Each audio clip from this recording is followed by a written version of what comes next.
The Nexus Arena crowd laughed when the human Commander Rivers assumed that deceptively casual posture.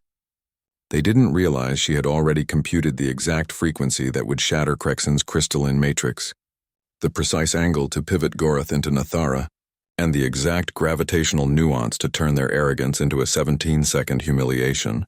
This wasn't a fight, it was a systemic dismantling. How do you weaponize underestimation? The Nexus Arena operated on a simple entertainment principle. Spectacle trumped fairness. Its multi-species audience didn't pay premium rates to watch balanced tactical exercises. They craved unpredictable chaos and dramatic upsets.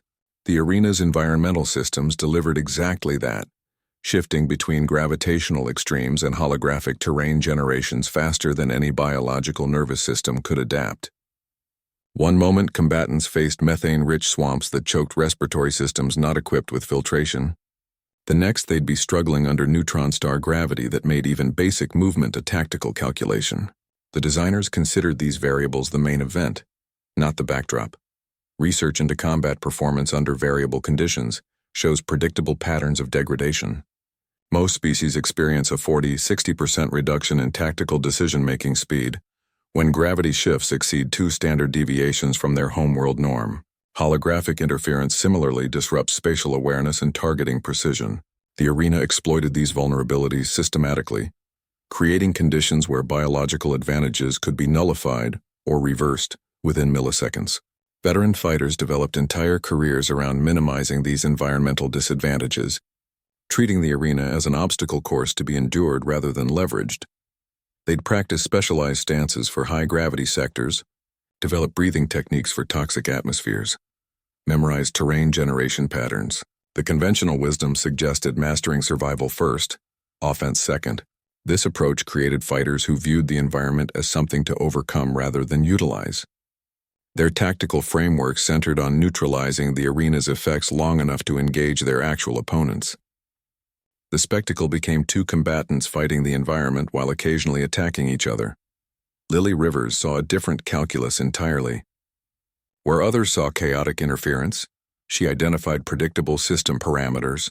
The gravity shifts followed discernible patterns based on audience engagement metrics. The holographic terrain generation responded to fighter positioning with algorithmic consistency. The methane swamps had specific density thresholds that could be weaponized against heavier opponents. She recognized what the designers had buried in their specifications. The environment wasn't random chaos, but a complex system with exploitable rules. Her approach transformed the arena from obstacle course to weaponized chessboard. Every gravitational fluctuation became potential energy storage. Each terrain feature offered strategic concealment or tactical advantage. The very systems designed to create spectacle through chaos became tools for systematic dismantling. This required a fundamental shift in perception, viewing the environment not as background interference but as the primary weapon system, with opponents merely serving as delivery mechanisms. This perceptual shift created the foundation for what would become a 17-second masterclass in environmental warfare. While her opponents prepared to fight despite the arena's conditions, she prepared to fight through them. The difference appeared subtle in preparation but proved devastating in execution. Where traditional combat thinking created fighters who resisted environmental interference, her methodology created a fighter who integrated it into every tactical decision. The psychological landscape of the arena shifted accordingly. Opponents expecting to fight a human instead found themselves battling the very systems they'd trained to minimize. The methane didn't just challenge their breathing, it became a tactical fog concealing her movements. The gravity wells didn't merely slow their attacks, they amplified hers. The spectacle the designers intended became something far more compelling, a demonstration of systemic thinking applied to chaotic conditions. The trio standing opposite Lily represented biological perfection by conventional combat metrics. Gorath's Brutarian physiology featured interlocking bone plates capable of deflecting plasma fire. Nathara's quadruple-limbed anatomy allowed simultaneous multi-axial strikes, and Crexon's crystalline structure resonated with harmonic frequencies that could shatter lesser organisms. Their combat records read like tactical manuals of overwhelming force applied with precision. They moved with the unshakable confidence of fighters who'd never encountered meaningful opposition. That confidence had calcified into pathological arrogance. Combat psychology research identifies a predictable pattern in elite fighters who experience prolonged success. Neural pathways become optimized for efficient execution of proven techniques, but simultaneously lose plasticity when confronting novel threats. The very skills that made them dominant created cognitive blind spots where unconventional approaches could flourish undetected. They stopped analyzing opponents and started categorizing them into known threat profiles. Gorath's bone plating exemplified this paradox. The overlapping mineral segments provided near impenetrable defense, but required rigid movement patterns to maintain structural integrity. His charging technique followed textbook perfection: center mass alignment, optimal momentum transfer, minimal energy expenditure. When he dismissed Lily's stance as wasting time, he wasn't merely mocking her. He was revealing his entire tactical framework. Combat followed established patterns, deviation indicated weakness, and overwhelming force solved most problems. Nathara's forearms created similar predictability. Each limb operated with flawless coordination, executing complex attack sequences with microsecond precision. Her combat style resembled a choreographed performance where every movement followed predetermined patterns. The neurological coordination required for quad-limbed combat created exquisite efficiency at the cost of adaptability. Under normal circumstances, this coordination appeared unstoppable. Under unexpected impact, it became a catastrophic liability. Crexen presented the most interesting case. His crystalline form could resonate at frequencies that liquefied internal organs, making him effectively untouchable in close combat. The same molecular structure that amplified harmonic energy also contained critical fracture points at specific frequencies. His defense and offense stemmed from identical physical properties, creating a perfect symmetry of strength and vulnerability. He viewed opponents as problems to be dissolved rather than puzzles to be solved. Their collective dismissal of Lily wasn't merely arrogance, it was systemic. They saw a human adopting an unfamiliar stance and categorized it as incompetence rather than innovation. Their training emphasized identifying threats based on known parameters. When faced with something outside their databases, they defaulted to contempt rather than curiosity. This psychological shortcut had served them well throughout their careers. It became their critical vulnerability against an opponent who weaponized misunderstanding. Their greatest strengths became their most exploitable weaknesses precisely because they were strengths. Gorath's reliance on momentum, Nathara's complex coordination, Crexen's harmonic resonance, these weren't flaws in their design. They were perfected systems that operated optimally within expected parameters. The problem wasn't their capabilities, but their inability to conceive of scenarios where those capabilities might be turned against them. Lily's preparation involved studying these perfected systems not for how they succeeded but for how they might fail. She didn't see 3 invincible opponents. She saw 3 beautifully engineered machines with precisely calculable failure points. Where they saw a human to be defeated, she saw components to be disassembled. The mismatch wasn't physical but perceptual. Their confidence became the fuel for their own defeat. The posture appeared almost negligent to observers accustomed to combat readiness stances. Lily Rivers stood with weight shifted to her back foot, shoulders relaxed, hands resting loosely at her sides. The crowd interpreted this as either profound incompetence or surrender. What they couldn't perceive was the neurological firestorm behind the apparent calm. Every relaxed muscle group served as dampeners for micro-adjustments, conserving energy while maintaining maximum kinematic potential. Her breathing pattern synchronized with the arena's atmospheric processors, creating a biological rhythm that masked her processing cycles. Observational combat techniques transform passive watching into active data acquisition. Where most fighters focus on opponent movements, Lily tracked secondary indicators, the slight hesitation in Gorath's weight transfer indicating preferred charge patterns, the minute vibrational resonance from Crexen's crystalline structure, the subtle coordination lag between Nathara's upper and lower limb pairs. These weren't obvious tells but statistical anomalies accumulated through systematic observation. She processed micro-expressions, atmospheric disturbances, even audience reaction patterns as predictive data streams. Human pattern recognition capabilities operate on multiple simultaneous tracks. Research indicates our brains can process visual information at speeds exceeding conscious recognition, identifying patterns through what appears as instinct, but actually represents accelerated computational processing. Lily's training amplified this capacity through neural conditioning that prioritized peripheral information over focal points. Where opponents focused on her center mass, she monitored everything from gravitational fluctuations to thermal gradients across the arena surface. Her eyes told the real story to anyone who knew how to read them. The vacant appearance resulted from extreme focal length adjustment. Her pupils dilated to capture maximum visual data rather than focusing on specific threats. This created the illusion of disengagement, while actually providing broader situational awareness. The shift to combat calculation became visible only in the final milliseconds before movement initiation, when her irises contracted into precise targeting instruments. The transition from vacant to calculating represented the seamless integration of observational and executive functions. Mental systems operated in layered protocols, similar to advanced computational architecture. Primary processors tracked environmental variables, gravity vector changes, atmospheric density shifts, holographic terrain generation patterns. Secondary systems analyzed biological data from opponents, respiration rates, muscle tension indicators, neurological response latencies.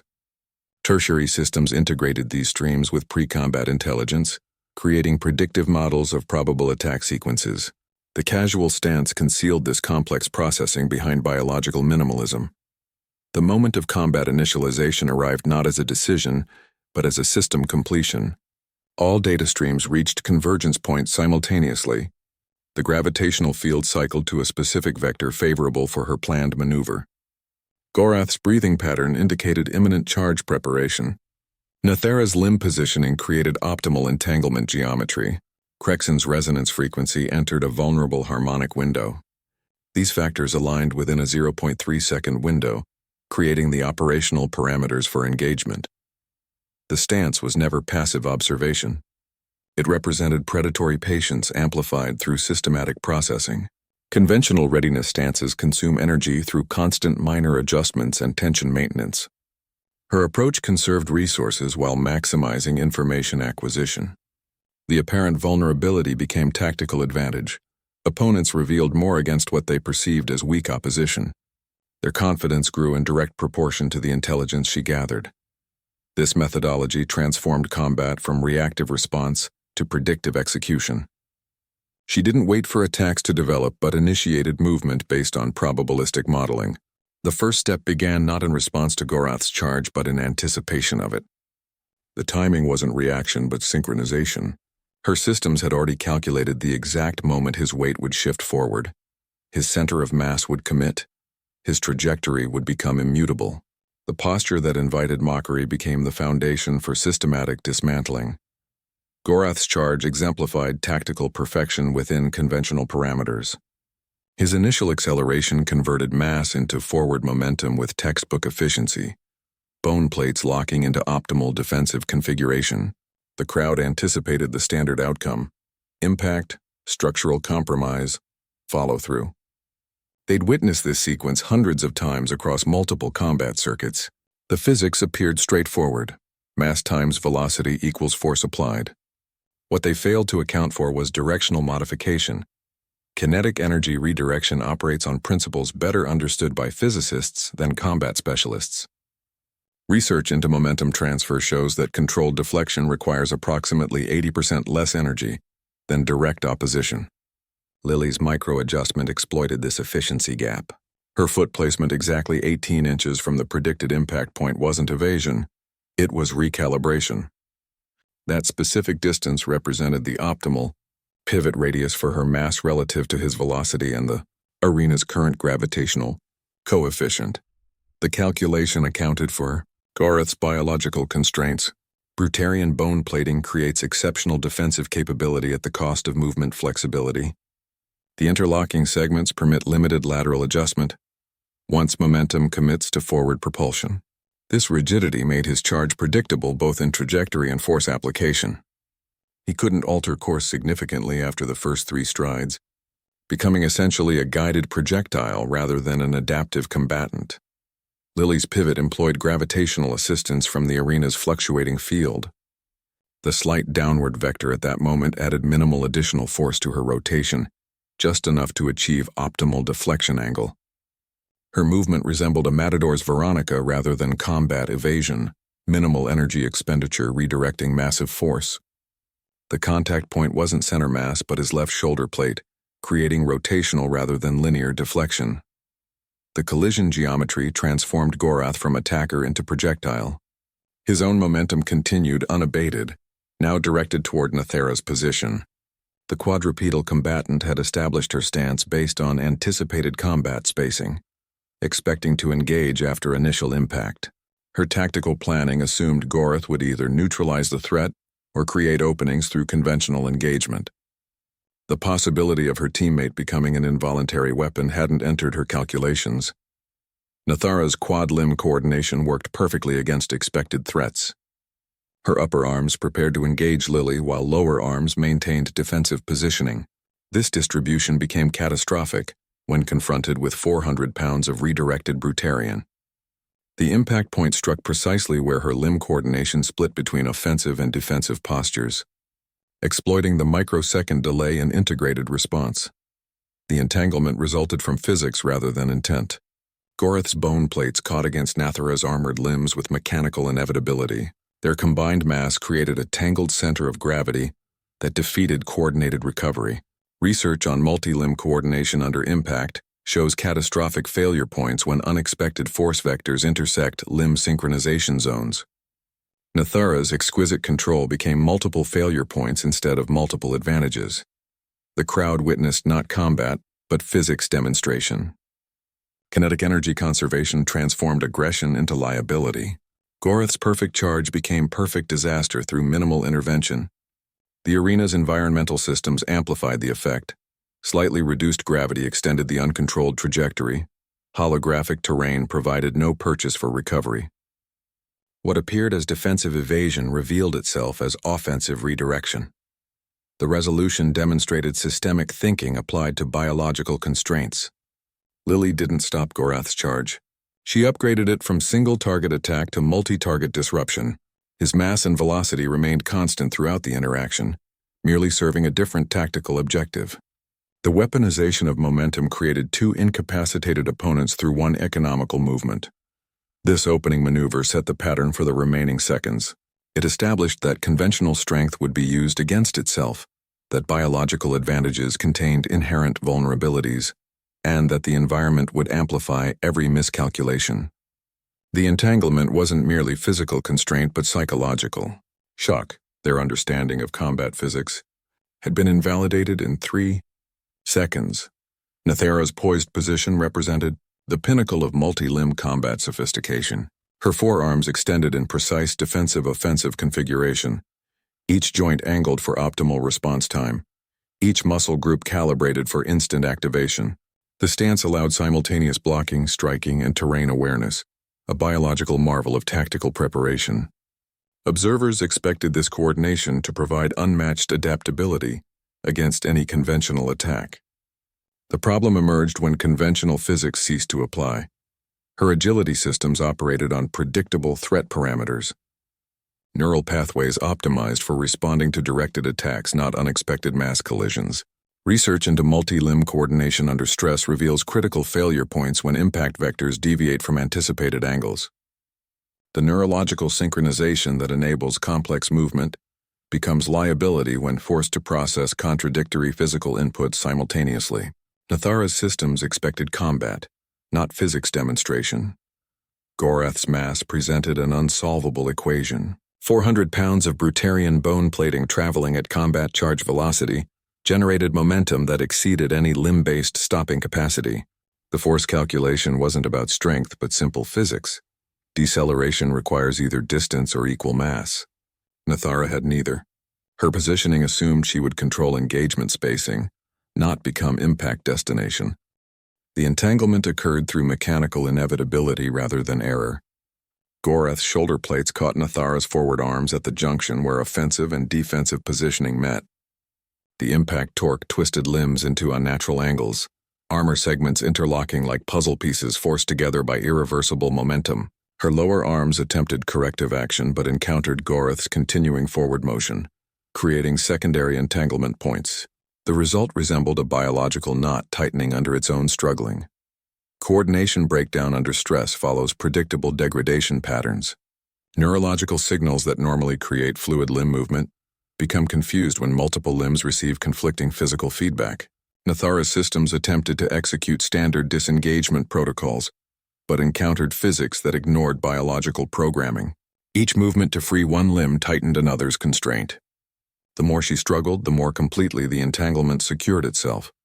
The arena floor impact completed the incapacitation.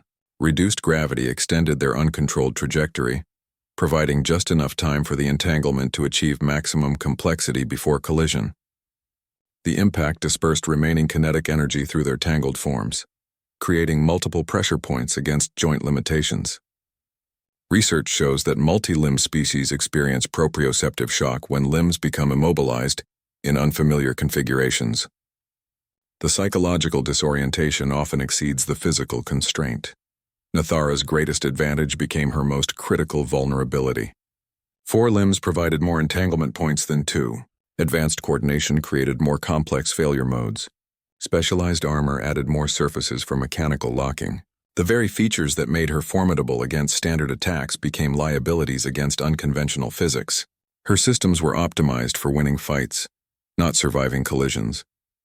The resolution demonstrated the difference between tactical and physical reality.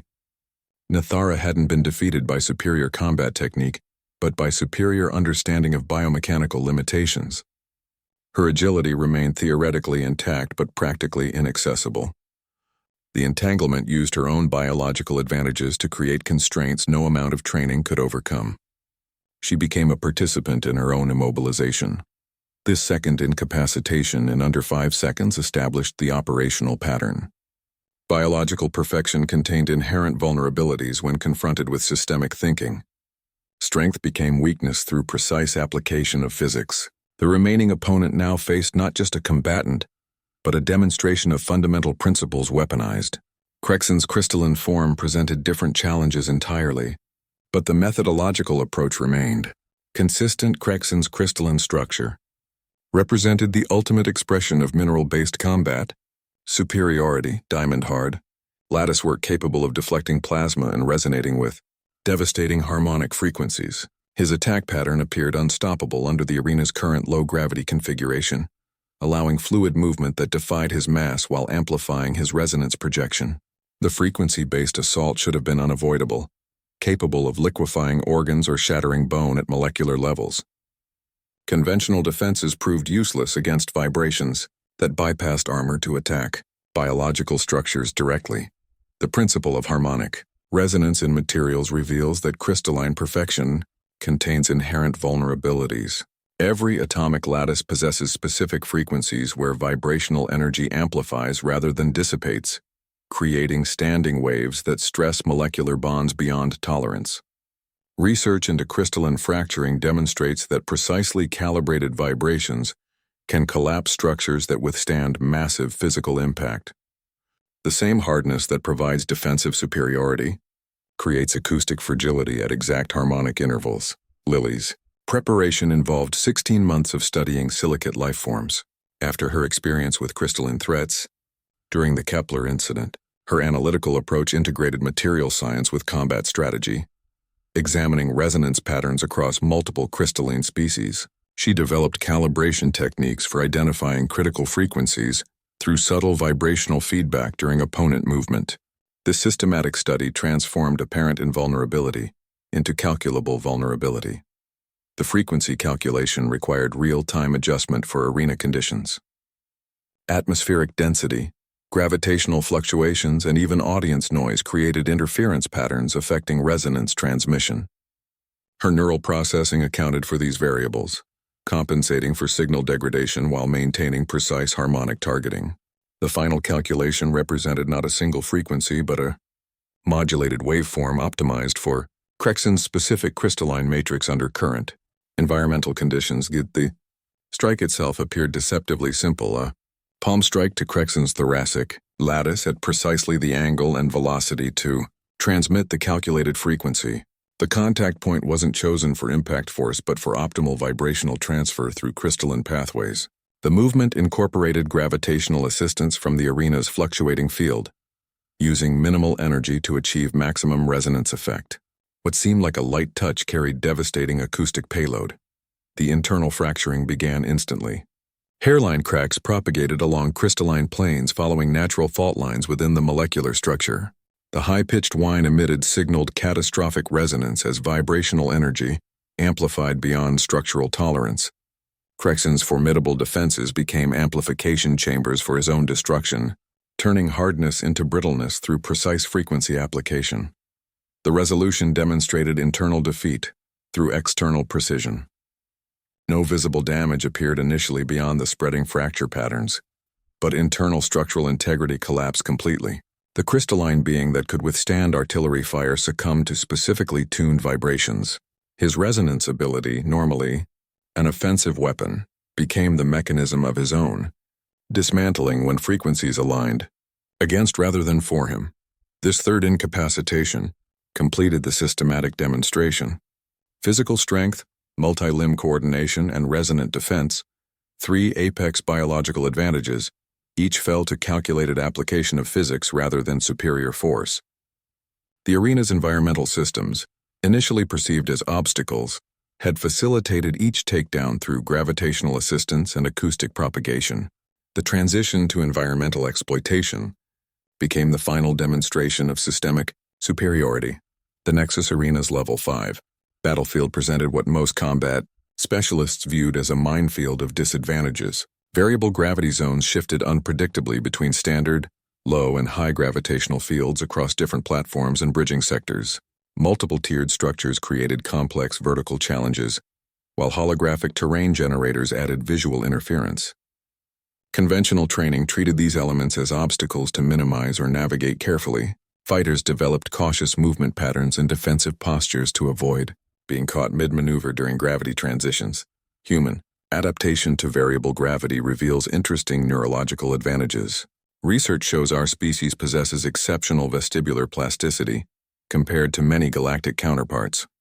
Years spent in asteroid mining operations and zero-gravity environments had conditioned Lily to think in three-dimensional combat terms rather than traditional horizontal engagement patterns.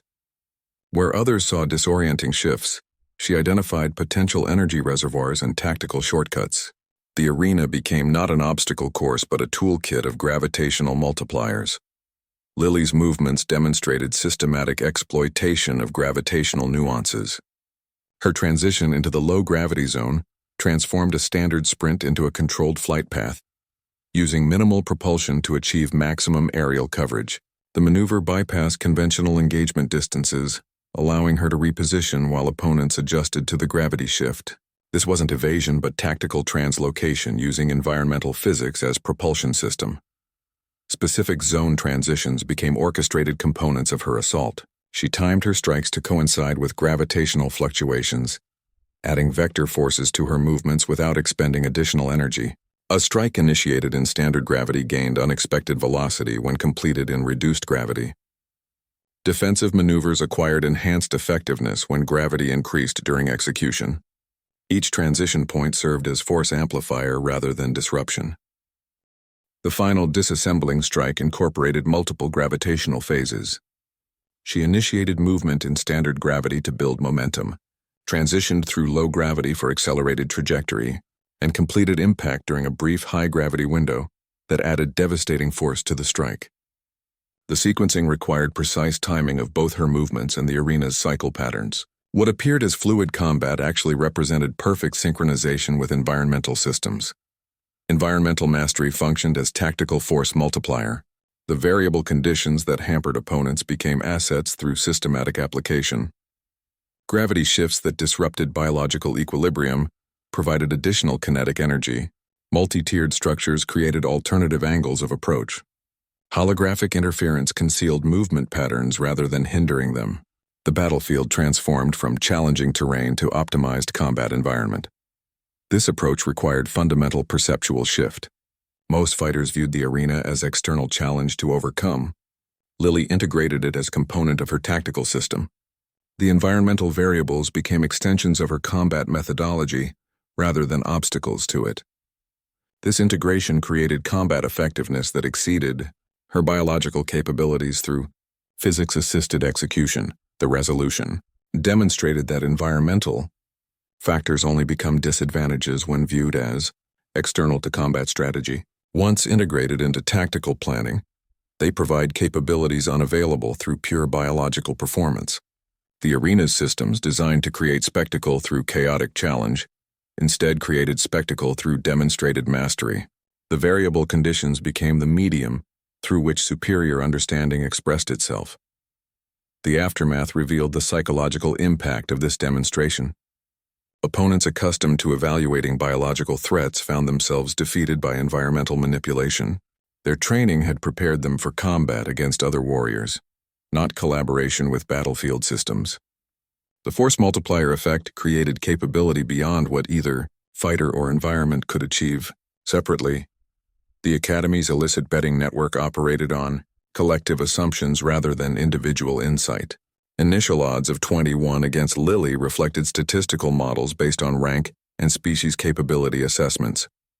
These numbers represented not just probability calculations, but institutional consensus about human limitations in elite combat scenarios. The algorithms processed historical data, physiological comparisons, and performance metrics across multiple dimensions. Their confidence intervals narrowed as more wagers confirmed the expected outcome. As the fight commenced, the odds underwent rapid inflation. The sight of Lily's casual stance against 3 apex combatants triggered a wave of speculative betting that pushed probabilities into astronomical ranges. Wagers shifted from simple victory predictions to precise defeat timings, under 30 seconds, under 20, under 15. The market consensus solidified around not just outcome but manner of defeat. This represented prediction market psychology at its most fragile, confidence building upon itself without external validation. The networks couldn't process the reversal when it arrived. Trading algorithms designed for gradual probability shifts encountered an event that violated all statistical models. The 17-second dismantling created a data point so far outside expected parameters that systems interpreted it as error rather than outcome. Research into prediction market failures shows that over-optimized systems often lack contingency protocols for paradigm-shifting events. Their mathematical frameworks assume continuity rather than discontinuity. The complete betting collapse manifested as a cascade failure. Primary algorithms triggered emergency shutdowns when victory probability calculations returned values their programming couldn't process. Secondary systems attempting to recalibrate encountered contradictory data streams from real-time combat analytics. Tertiary oversight protocols defaulted to system-wide suspension rather than risk financial catastrophe.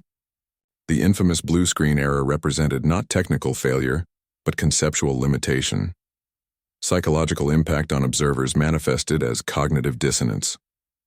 Viewers experienced the peculiar sensation of witnessing mathematically impossible events unfold in real time. Neural pathways optimized for pattern recognition struggled to reconcile visual evidence with deeply held assumptions about combat dynamics. This created a temporary suspension of analytical processing that researchers call observational shock.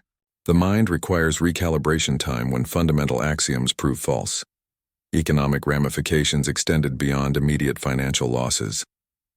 The collapse revealed systemic vulnerabilities in prediction modeling across multiple species. Banking institutions utilizing similar algorithms for risk assessment initiated emergency reviews of their systems. Military procurement models based on physiological superiority metrics underwent immediate revision. The demonstration's impact rippled through any system relying on conventional threat assessment parameters. Institutional recognition arrived through forced adaptation.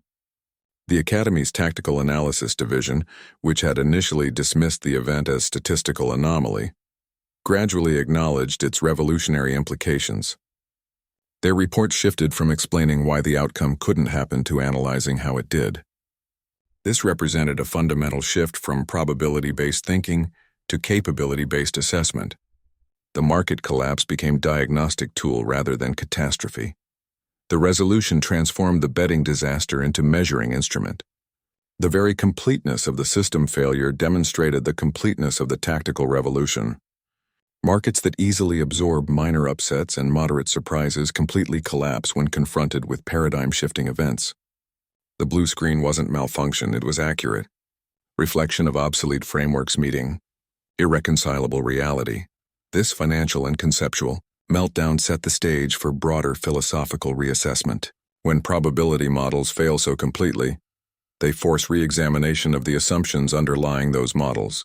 The betting collapse became the most accurate available measure of how profoundly conventional understanding had been invalidated.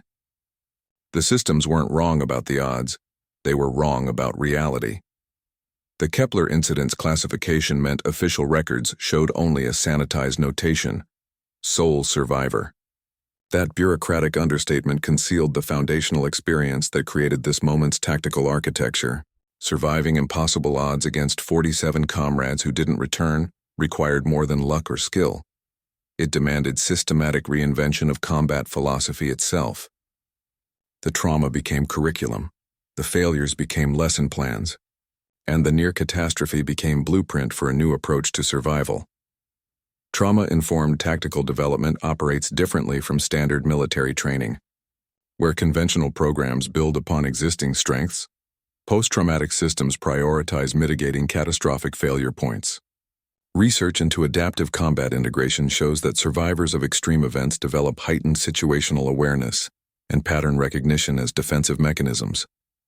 Lily's experience forced evolution beyond traditional martial frameworks into something more fundamentally analytical. The Kepler incident taught her that prepared responses often fail against unforeseen threats, while adaptive observation might not. Her systematic approach emerged from crisis post-mortems. Every tactical decision during the incident underwent microscopic examination. What assumptions proved fatal? What observations were missed? What environmental factors went unutilized? This analysis transformed trauma into methodology. She developed protocols for real-time threat assessment that prioritized peripheral data over focal threats, environmental exploitation over force application, and systemic thinking over technical execution. The classification of the incident actually helped this process. Without official narratives to conform to, she could build frameworks based purely on what worked versus what failed. The institutional knowledge gap became apparent in her academy applications. Review boards saw a combat record with one glaring anomaly but no explanatory context. They evaluated her using standard metrics that couldn't account for trauma-forged capabilities. Their models recognized technical proficiency but missed the philosophical underpinnings, the way she'd transformed survival necessity into combat methodology. This gap between institutional assessment and lived experience created the perfect conditions for underestimation. Her adaptive combat integration system synthesized this hard-won knowledge with formal training. It incorporated multi-gravity techniques from asteroid mining operations, crystalline vulnerability studies from xenobiology research, and observational protocols from catastrophe analysis. The system's core principle was efficiency, maximum effect through minimal expenditure, using opponents' strengths against them, turning environmental challenges into advantages. It was less a fighting style than a philosophical framework for converting disadvantage into opportunity. Personal history became tactical advantage through this transformation process. The Kepler incident's lessons were distilled into operational protocols, constant environmental scanning, opponent system analysis, resource identification.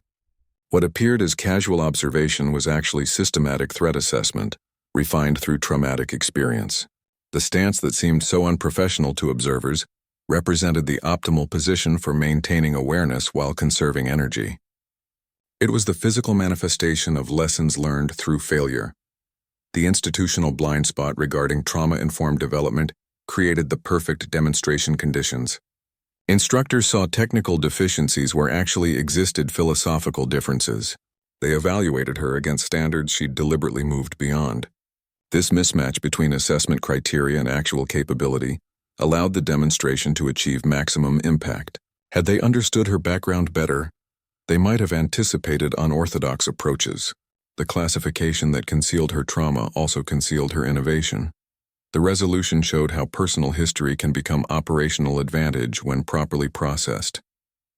Lily didn't overcome the Kepler incident, she integrated it.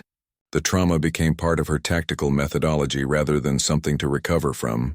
This transformation represented the ultimate adaptation, taking what nearly destroyed her and making it the foundation for unparalleled effectiveness.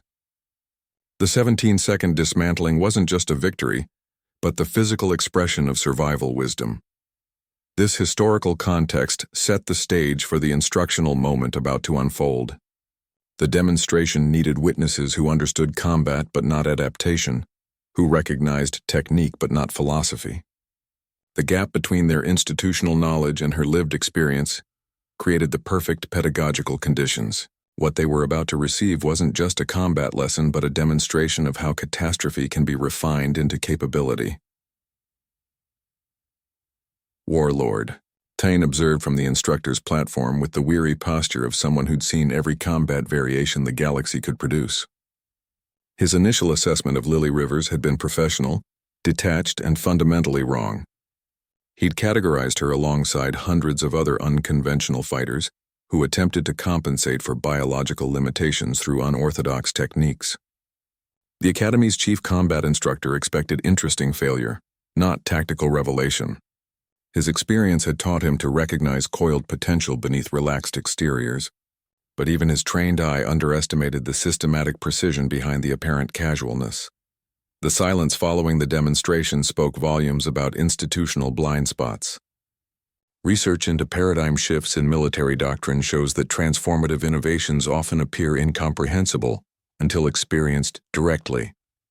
Tain recognized that the observers weren't just witnessing unexpected victory, but the complete inversion of established combat principles. Their cognitive frameworks, optimized for assessing conventional capability, lacked the parameters to process what they'd just seen.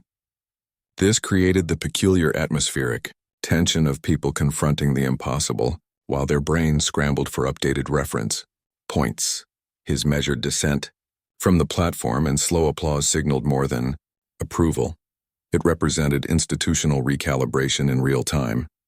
Military organizations historically adapt to disruptive innovations through gradual assimilation, but Tain understood this demonstration required immediate acknowledgement. The difference between observation and understanding became starkly apparent in that moment. Observers saw spectacular moves. Tain recognized systematic thinking. They witnessed physical execution. He perceived philosophical revolution. This gap between visual evidence and conceptual comprehension defined the instructional challenge. Thain's acknowledgement that context would be provided later revealed sophisticated pedagogical understanding. Explaining the demonstration's underlying principles would have diminished its impact, turning revelation into mere information. Paradigm shifts in combat doctrine require emotional and cognitive disruption before intellectual integration. The students needed to sit with their confusion, to feel their assumptions fracture before receiving explanations that would make sense of the impossible. This sequencing transformed the event from spectacle to lesson. The directive to reconsider assumptions about tactical assessment represented institutionalization of the demonstration's lessons. Tain wasn't merely complimenting Lily's performance, but fundamentally altering the Academy's instructional framework. His verdict carried weight because it came from someone who'd built his career on conventional combat excellence, yet recognized when existing paradigms had become obsolete. This wasn't rejection of traditional training, but expansion of its boundaries to include previously unconsidered approaches. The resolution emphasized that experiencing the demonstration provided understanding that explanation could never convey. Reading about gravitational manipulation or resonance targeting would have seemed like theoretical abstractions. Watching them dismantle 3 apex combatants in 17 seconds made them visceral realities. Tain recognized that the value lay not in the techniques themselves, but in the demonstration that they were possible. The lesson became embedded in the witnessing rather than the description. This approach to institutional learning, allowing disruption before explanation, created the conditions for genuine paradigm shift. Students would arrive at tomorrow's lesson already questioning everything they thought they knew about combat effectiveness. Their confused curiosity would make them receptive to concepts that previously seemed implausible. Thain's verdict transformed the demonstration from impressive performance to foundational lesson, ensuring its impact would extend far beyond the arena. The transition to Lily's perspective became inevitable once Tain framed the event as pedagogical rather than spectacular. His institutional endorsement created the platform for her revelation, transforming what could have been dismissed as fluke into recognized methodology. The classroom would never be the same, but neither would combat doctrine across multiple species. Sometimes revolution arrives not through lengthy explanation but through 17 seconds of calculated dismantling that makes words unnecessary. The crowd's post-fight analysis demonstrated remarkable consensus, yet complete misunderstanding.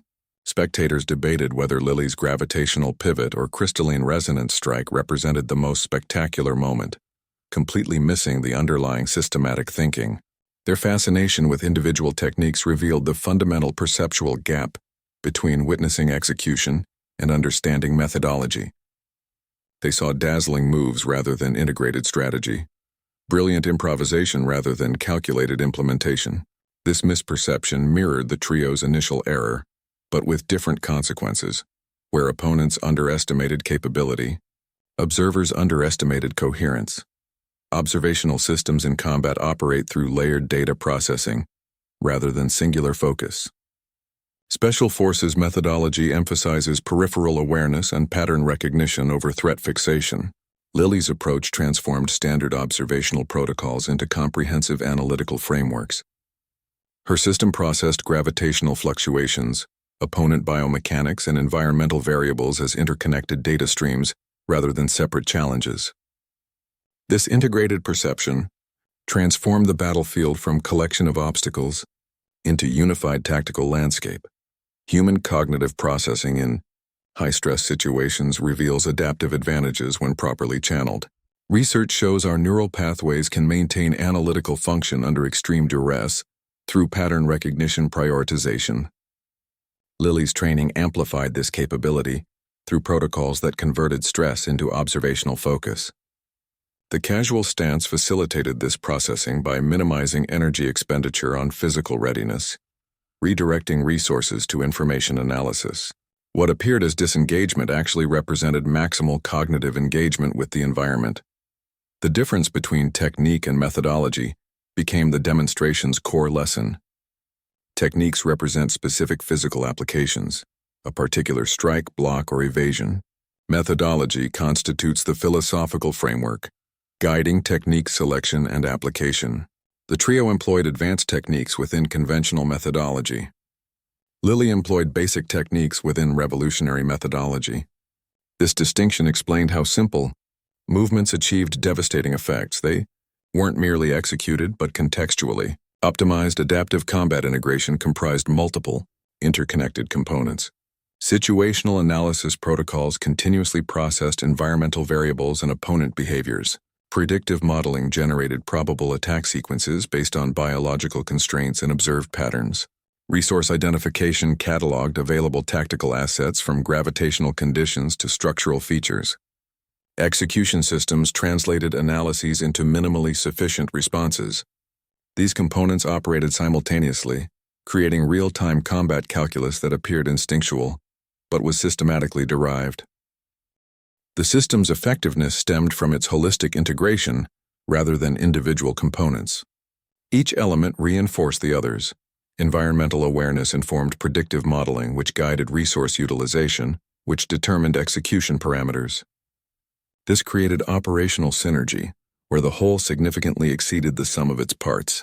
The apparent simplicity of movements concealed sophisticated back-end processing that optimized every action for maximum efficiency. Galactic implications extended beyond combat effectiveness to strategic reassessment. Military organizations across multiple species began reevaluating training methodologies to incorporate systematic thinking principles.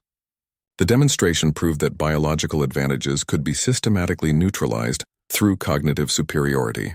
This shifted strategic focus from physical enhancement to analytical development, from individual capability to integrated system design. The resolution transformed perception of the entire event. The stance wasn't preparatory pose but operational state. The movements weren't reactive responses but predictive executions. The victory wasn't surprise outcome but inevitable result. The visible spectacle represented merely the output of invisible processing. Observers had been watching the tip of the systemic iceberg while missing the massive structure beneath. This perceptual realignment set the stage for understanding human uniqueness. The very biological limitations that seemed like disadvantages had driven cognitive innovation. Absence of natural weapons forced development of systematic approaches.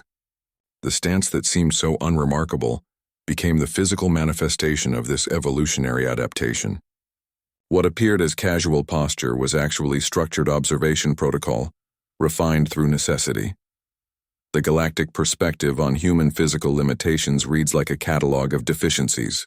No natural armor, no venomous secretions, no enhanced strength or speed, no biological weaponry whatsoever. Most species interpret this absence as evolutionary failure, assuming that a creature so poorly equipped for violence must have achieved intelligence despite its physical shortcomings, rather than because of them. This misinterpretation forms the foundation for systematic underestimation across diplomatic, military, and economic interactions. They see biological poverty where actually exists evolutionary specialization. Human evolutionary adaptations took a different path entirely. Research into human cognitive development reveals pattern recognition capabilities that significantly outpace most galactic species. Our neural architecture prioritizes predictive modeling and anomaly detection over specialized physical adaptations. This cognitive toolkit developed precisely because physical limitations made anticipation more valuable than reaction. Where other species evolved claws, humans evolved observational precision. Where others developed armored plating, humans cultivated situational awareness. The neurological foundations of this adaptability operate through distributed processing networks. Human brains maintain exceptional plasticity throughout adulthood, allowing continuous integration of new information and adaptation to novel environments. This contrasts with many species whose neural pathways become optimized for specific ecological niches during development. Our capacity for learning from failure and modifying behavior accordingly represents not just psychological resilience, but biological advantage. The same absence of specialized physical adaptations that seems like weakness actually forced development of generalized problem-solving capabilities.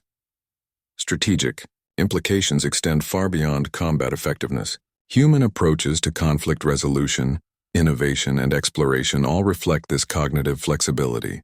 Military organizations across multiple species now recognize that assessment criteria, focusing solely on physical capabilities, miss the most significant threat indicator.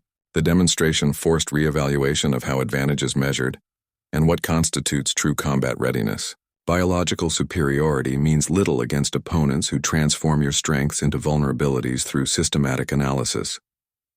This recalibration affects galactic security protocols, diplomatic engagements, and even economic competition.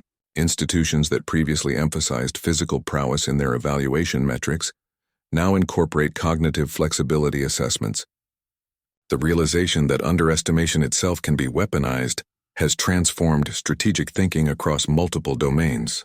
Human capabilities appear modest only when measured against conventional parameters.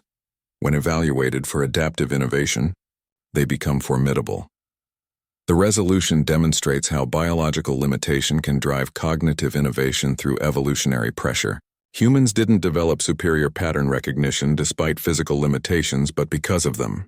The absence of natural weapons created necessity that mothered invention of systematic observational capabilities. What appears as disadvantage in direct comparison becomes advantage in adaptive scenarios. This represents the core misunderstanding that the demonstration, corrected, physical capability assessments measure only part of the equation. Galactic reassessment now acknowledges that threat classification must include cognitive adaptability metrics alongside physical capability indexes. The human example proves that biological limitations can become strategic advantages when they force development of compensatory capabilities. This paradigm shift affects everything from military recruitment to interspecies negotiation protocols. The species once categorized as physically inferior now receives classification as cognitively exceptional. The transition toward broader reassessment continues across multiple institutions. Military academies incorporate human-style observational training into their curricula. Intelligence agencies develop new protocols for evaluating species that prioritize cognitive flexibility over physical prowess. The demonstration's impact extends beyond combat doctrine into how galactic civilization assesses capability and potential. Sometimes evolutionary apparent disadvantages become the very features that provide ultimate advantage. The physical aftermath revealed more about the defeat than the fighting itself. Gorath lay staring at the arena ceiling with the glazed expression of someone whose tactical framework had been systematically dismantled. Nathara managed to prop herself into a sitting position, her normally fluid limbs now locked in awkward angles from the entanglement. Crexon stood motionless but emitted faint crystalline stress fractures that signaled internal recalibration. Their biological perfection appeared temporarily suspended, replaced by the visible evidence of comprehensive defeat. This wasn't mere loss but conceptual collapse. Psychological analysis of combat failure shows predictable patterns across species. Elite warriors typically progress through phases of denial, anger, and eventual acceptance when confronted with unexpected defeat. The trio bypassed the first two stages completely, moving directly to analytical curiosity. Research on learning through failure indicates that catastrophic defeat often creates more effective learning conditions than gradual loss, as it forces complete reassessment rather than minor adjustments. Their immediate shift to inquiry demonstrated professional respect overriding personal humiliation. Gorath's request for instruction revealed fundamental reorientation. His question about harmonic frequencies indicated he'd already identified the systematic nature of his defeat, rather than attributing it to luck or chance. The Brutarian combat philosophy traditionally emphasizes overwhelming force, but his inquiry showed recognition that superior understanding could overcome superior strength. This represented significant cognitive flexibility from a species not known for tactical innovation. Nathara's interest in momentum transfer demonstrated similar conceptual shift.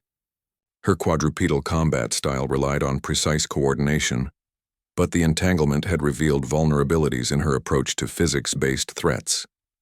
Instead of dismissing the event as fluke, she sought to understand the principles behind her immobilization.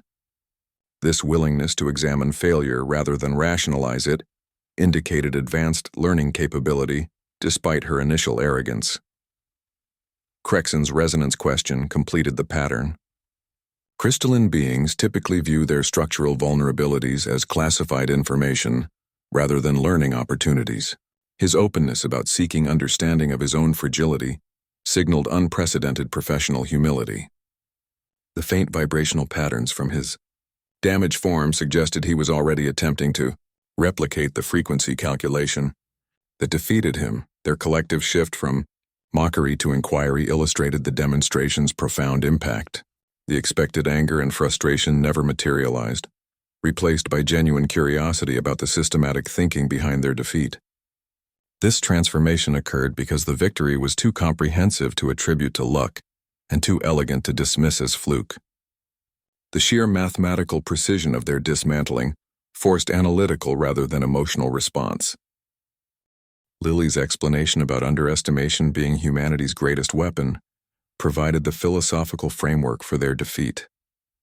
This revelation transformed the event from personal failure to instructional opportunity. The trio realized they hadn't been defeated by superior strength or technique, but by systematic exploitation of their own assumptions. This understanding allowed them to view the humiliation as education rather than disgrace. The changed dynamic became apparent in their body language and questioning.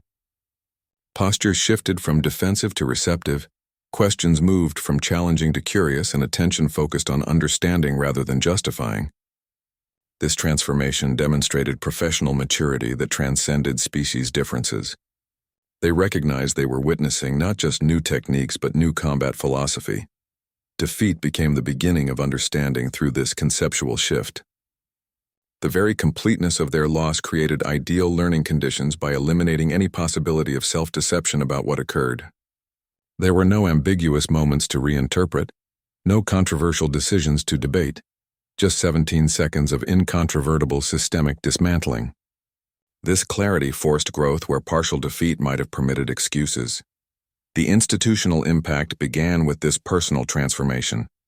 As the apex combatants recalibrated their understanding of effectiveness, they became vectors for philosophical change within their respective military traditions. Their willingness to learn from defeat created opportunities for cross-species tactical development that formal diplomacy could never achieve. Sometimes the most effective lessons arrive not through instruction but through demonstration that makes students of the defeated military. Analysts across 800 species initiated immediate tactical reassessments, their data streams flooding with combat metrics that defied existing classification systems. The Nexus Arena demonstration served as a catalytic event that rendered volumes of strategic doctrine simultaneously obsolete. Tactical manuals that had taken generations to refine now read like historical curiosities. Their carefully calibrated threat assessments invalidated by 17 seconds of systematic dismantling. This represented not incremental evolution but paradigm collapse, forcing institutions to confront the limitations of their analytical frameworks.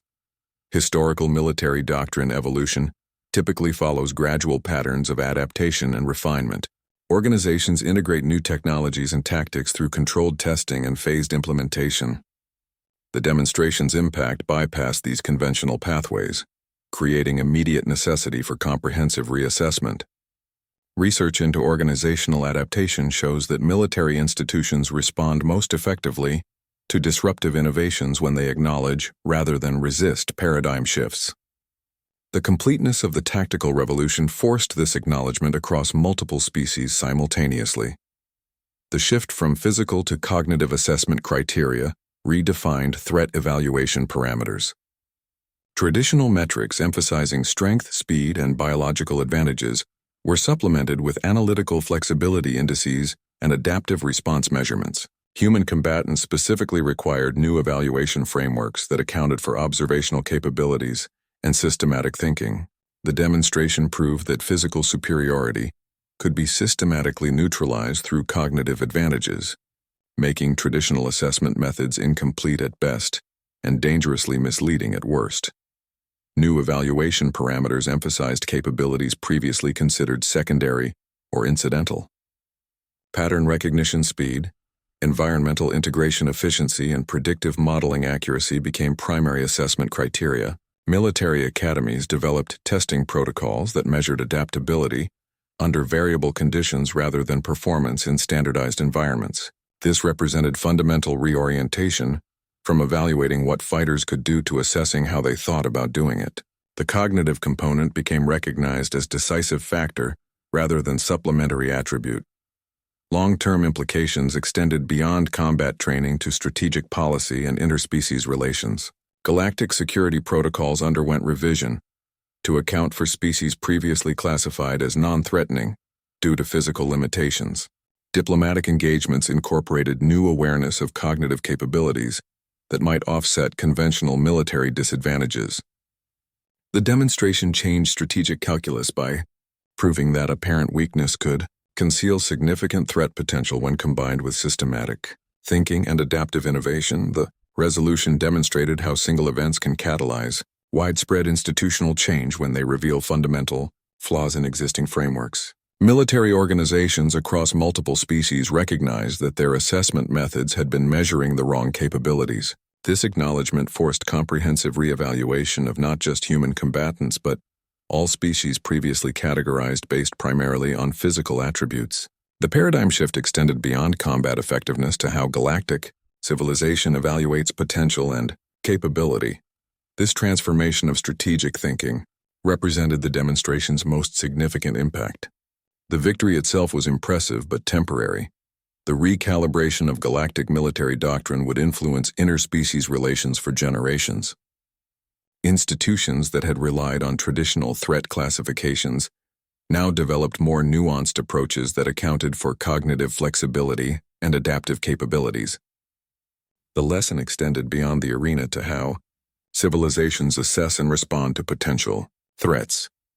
The philosophical core of this reassessment acknowledged that effectiveness derives from systematic thinking, rather than physical superiority. Military organizations began prioritizing training that developed observational capabilities and adaptive methodologies alongside technical skills. This integration of cognitive and physical training created more comprehensive combat effectiveness that could respond to unexpected challenges. The demonstration proved that preparation should emphasize thinking frameworks, rather than specific techniques. This doctrinal evolution set the stage for broader philosophical considerations about the nature of advantage and capability. The recognition that underestimation could be weaponized forced reconsideration of how species evaluate each other's potential. What appeared as weakness might actually represent different evolutionary path toward effectiveness. The galactic strategic calculus would never return to its previous assumptions, forever altered by 17 seconds of demonstrated possibility. Lily Rivers framed underestimation as humanity's most reliable tactical advantage, a strategic principle that directly contradicted conventional military wisdom. The standard galactic approach emphasized displaying strength to deter aggression and establish dominance. Her methodology inverted this logic, suggesting that apparent weakness could be systematically exploited to create opportunities that overwhelming force might never achieve. This philosophical shift represented more than tactical innovation. It redefined the relationship between perception and capability in combat engagements. The distinction between actual and perceived capability became the operation's foundation. Psychological operations research confirms that opponents make decisions based on assessed, rather than actual threats. Lily's approach manipulated this assessment process through deliberate misdirection, presenting a facade of vulnerability while maintaining full operational readiness. The casual stance served dual purposes, conserving energy through minimal tension expenditure, while simultaneously encouraging adversarial overconfidence. This created conditions where opponents would reveal more information and take greater risks than they would against apparently formidable opposition. Strategic deception throughout military history demonstrates that the most effective manipulations often involve presenting exactly what opponents expect to see. Lily's system extended this principle into physiological presentation, using body language and positioning to signal non-threat while actually optimizing observational capabilities. The posture that appeared vacant actually facilitated broader situational awareness by eliminating muscular tension that can restrict peripheral vision and auditory processing. What seemed like disengagement actually represented enhanced engagement through alternative sensory channels. Cultivating underestimation requires consistent behavioral patterns that reinforce perceived limitations. Lily maintained the casual stance throughout approach and initial positioning, allowing opponents to solidify their assessment of her capabilities based on superficial indicators. Research into confirmation bias shows that once observers develop initial impressions, they tend to interpret subsequent information in ways that reinforce those impressions. This psychological tendency became a tool for maintaining the deception until combat initiation. Maintaining underestimation involves careful calibration of revealed capability. The system required demonstrating just enough competence to avoid appearing completely incompetent, while never revealing the full extent of analytical processing. This balancing act ensured opponents would continue underestimating the threat, while also dismissing early warning signs that might otherwise trigger reassessment. The approach leveraged the human tendency to categorize and dismiss anomalies that don't fit established patterns. The strategic philosophy emerging from this approach suggests that apparent strength often conceals tactical fragility. Forces that rely on overwhelming power typically develop dependencies on that power, creating vulnerabilities when confronted with opponents who refuse to engage on expected terms. Lily's methodology exploited these dependencies by refusing to compete in domains where opponents held advantages, instead creating new engagement parameters that neutralize their strengths. The resolution demonstrates that the most formidable appearance often accompanies the least adaptable strategy. Opponents who invest in visible superiority frequently neglect developmental areas that don't contribute to that image. This creates systemic vulnerabilities that systematic thinking can exploit. The weaponization of underestimation works precisely because it targets the gap between projected capability and actual adaptability. This philosophical approach transitions naturally into broader instructional applications. The lesson extends beyond combat into any competitive scenario where perception influences outcomes. Understanding how to manage others' assessments of your capabilities becomes a strategic tool across multiple domains. The system versus stance dichotomy illustrates that effectiveness often depends more on operational philosophy than visible attributes. Warlord Thane's dismissal wasn't the standard end-of-class protocol, but the Beginning of institutional recalibration. He didn't assign homework or schedule follow-up drills. He instructed students to reconsider their fundamental assumptions about tactical assessment, effectively telling them to question everything they'd been taught. The classroom revolution began not with new curriculum, but with the dismantling of the old one. Standard training regimens that had produced generations of effective warriors suddenly appeared inadequate against systematic thinking. Educational paradigm shifts throughout history share common characteristics. They often arrive through demonstration rather than declaration. Research into how institutions integrate disruptive lessons shows that the most effective transformations occur when existing frameworks prove insufficient to explain observed reality. The students weren't being told to learn new techniques, but to develop new ways of evaluating effectiveness altogether. Their training had emphasized measurable attributes like speed, strength, and technical precision. Now they needed to assess observational capability, adaptive processing, and cognitive flexibility. The reconsideration assignment forced students to examine their own perceptual limitations. They needed to understand why they dismissed Lily's stance as incompetence, rather than recognizing it as sophisticated system. This required examining confirmation bias in tactical assessment, the tendency to interpret information in ways that confirm existing beliefs. Their training had optimized them for identifying conventional threats but left them blind to unconventional methodologies. New curriculum elements emerged from this demonstrations analysis. Observational combat integration became core training, teaching students to process environmental variables as tactical assets rather than obstacles. Predictive modeling exercises replaced reaction drills, emphasizing anticipation over response. Adaptive scenario training incorporated variable conditions that required systematic thinking rather than technical execution. The changes represented philosophical evolution rather than technical addition.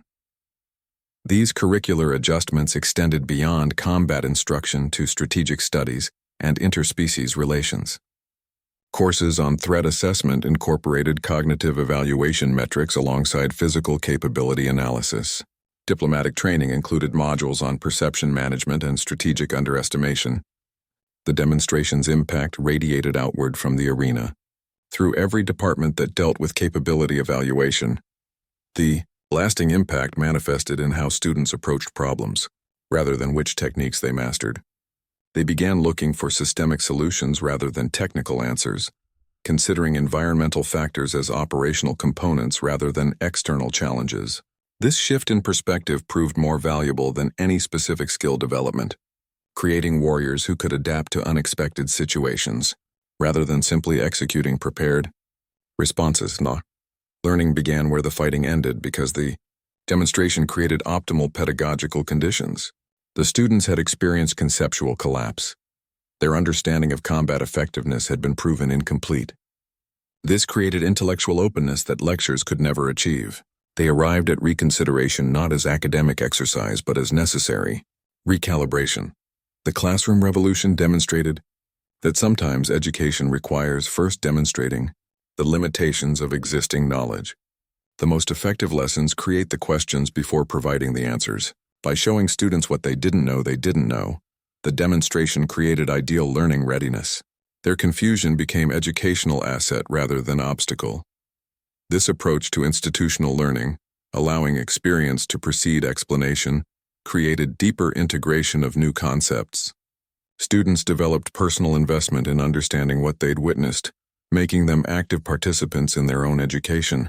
The demonstration didn't just teach new techniques but taught the need for new ways of thinking about technique altogether. The transition to Lily's departure became inevitable once the educational implications were established. The classroom had been fundamentally altered, but so had the instructor's understanding of effective pedagogy. Sometimes the most revolutionary lessons arrive not through careful curriculum design, but through demonstrations that make existing curricula obsolete. The fighting ended, but the learning accelerated. Lily Rivers exited the arena precisely as she had entered. Weight shifted to her back foot, shoulders relaxed, hands resting loosely at her sides. The identical posture that had drawn mockery 17 seconds earlier now commanded silent respect from thousands of observers. This persistent presentation of apparent casualness delivered the final lesson more effectively than any verbal explanation could achieve. The unchanged stance reinforced that her entire performance had been systematically intentional rather than situationally reactive. The psychology of consistent behavior under scrutiny reveals how symbolic gestures communicate deeper meanings in combat traditions across species. Military organizations frequently employ ceremonial postures and ritualized movements to convey unspoken messages about capability and intent. Lily's unwavering posture functioned similarly, communicating that her approach remained systematically consistent regardless of changing circumstances. This behavioral continuity reinforced that the stance represented operational methodology rather than temporary adaptation. Research into nonverbal communication in high-stakes environments indicates that consistent behavior under observation signals confidence and strategic clarity. The maintenance of identical posture before, during, and after combat demonstrated unshakable commitment to her systematic approach. Observers processed this consistency as evidence that every aspect of her performance had been deliberately calculated rather than improvised. The initial perception of casualness transformed into recognition of sophisticated operational discipline. The psychological impact on witnesses became apparent in their shifted interpretations. Where they had previously seen vacant disinterest, they now recognized predatory patience. The relaxed muscles that suggested unpreparedness now indicated energy conservation and readiness for rapid response. The apparently casual observation now appeared as intensive data processing. Their perceptual reversal demonstrated how context transforms the meaning of identical physical presentations. This transformation in observer perception highlighted the core principle of weaponized underestimation. The stance remained physically unchanged, but its interpreted meaning shifted completely based on demonstrated capability. This illustrated that apparent weaknesses only function as vulnerabilities when they actually represent limitations. When the same characteristics conceal significant capability, they become strategic advantages by encouraging adversarial miscalculation. The ultimate revelation lay in the posture's dual nature as both weapon and holster. It served as the visible manifestation of a system that prioritized observation over manifestation, calculation over demonstration. The consistency communicated that the methodology remained actively engaged, even when no immediate threat was present. This represented a continuous state of operational readiness, disguised as casual disengagement. The weapon remained holstered but visible in her departure, demonstrating that the system operated perpetually rather than situationally. This final image cemented the lesson that true capability often appears unremarkable until employed. The contrast between initial mockery and final respect underscored how effectively appearance can disguise operational reality. The audience now understood that they had witnessed not a series of techniques but a comprehensive combat philosophy. This concluding demonstration completed the pedagogical arc begun with the physical dismantling. Where the combat had shown the system's effectiveness, the persistent posture showed its consistency. The unchanged presentation bridged the before and after, proving that the approach remained systematically integral rather than situationally applied. The lesson became embedded in the continuity itself. The transition to broader implications became inevitable as observers processed this final nonverbal communication. They recognized that the stance wasn't merely a combat technique, but a manifestation of systematic thinking applied to perception management. The real weapon wasn't the physical execution, but the cognitive framework that made such execution possible. The holster remained visible precisely because the weapon's true nature was cognitive rather than physical. This persistent posture delivered the ultimate message about strategic thinking. Effectiveness often resides in consistent application of systematic principles rather than dramatic demonstrations of capability. The audience departed understanding that they should reevaluate all assumptions about apparent weakness and visible strength. The lesson extended beyond the arena to any scenario where perception influences outcome. The system remained engaged, the stance unchanged, the methodology persistently available. The Nexus arena demonstrated that combat is won long before the first physical exchange, through systematic observation and precise calculation of environmental variables, and biological vulnerabilities. Commander Rivers illustrated how strategic assessment transforms apparent weaknesses into decisive advantages. Humanity's most effective weapon remains the opponent's consistent underestimation of our capacity for analytical adaptation. When encountering someone who appears unprepared or casually disengaged, consider that their posture may represent not indifference, but sophisticated pattern recognition already in progress. The advantage often lies not in visible readiness but in the unseen processing occurring behind apparently casual observation.